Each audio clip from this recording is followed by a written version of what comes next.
Guantanamo, c'est juste une base de la marine américaine. Et du fait de sa position isolée, mais aussi du fait qu'elle soit dans un flou juridique, les Américains l'ont utilisée pour y emprisonner ce qu'ils appellent des combattants ennemis, mais qui est un statut bizarre et qui n'a pas vraiment de sens, puisqu'on les reconnaît pas comme des prisonniers de guerre, on leur reproche pas quelque chose de précis, on leur donne pas droit à un procès, et au début, ils n'avaient pas droit à des avocats. Les conditions de détention des combattants pro-talibans détenus à la base de Guantanamo à Cuba continuent de susciter la polémique. Les Noirs, déjà largement utilisés. L'histoire de Guantanamo, c'est d'abord l'histoire d'une espèce de panique que les Américains ont vécue après le 11 septembre, en ouvrant un bagne absurde dans une zone de non-droit ou de flou juridique.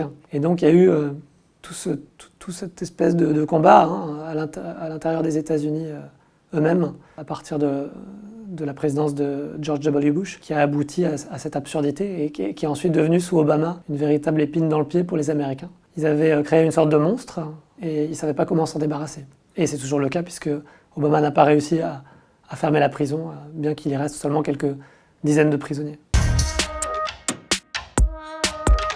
Mohamed El-Gorani, c'est un personnage qui est à la fois emblématique de Guantanamo et c'est aussi un personnage qui a une histoire très particulière. On considère qu'il était le ou l'un des plus jeunes prisonniers de Guantanamo puisqu'il a été incarcéré à l'âge de 14 ans. Son histoire, c'est un jeune africain, un jeune tchadien qui est né et a grandi en Arabie Saoudite. Mais l'Arabie Saoudite, c'est un pays où les étrangers ne sont jamais vraiment reconnus comme saoudiens, même après 2 ou 3 générations, et ils sont discriminés. Donc lui, très jeune, a décidé qu'il voulait s'en sortir. Il s'est enfui, il a fait une escapade au Pakistan, pour y suivre des cours d'anglais notamment. Et juste après son arrivée, pas de chance, il y a eu le 11 septembre.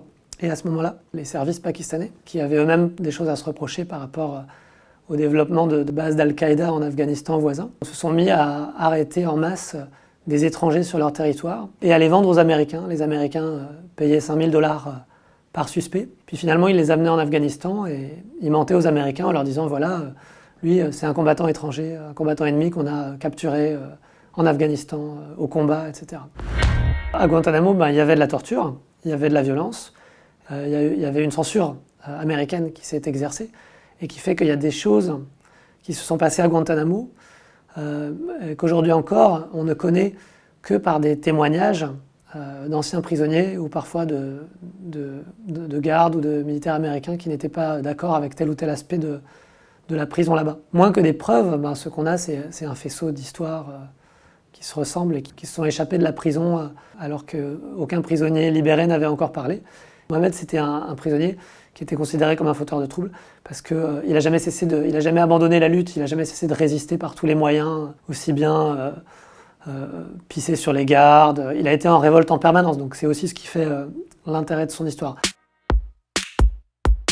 Mohamed est un des rares détenus qui a été libéré après un procès qui, même s'il n'était pas lui-même présent, a eu lieu dans un tribunal américain, sur le sol américain. Et c'est un procès de Mohamed contre George W. Bush. Et George W. Bush a perdu ce procès. Mais il n'a pas été condamné, ou l'administration américaine dont il est le représentant n'a pas été condamnée. C'était déjà une très très belle victoire.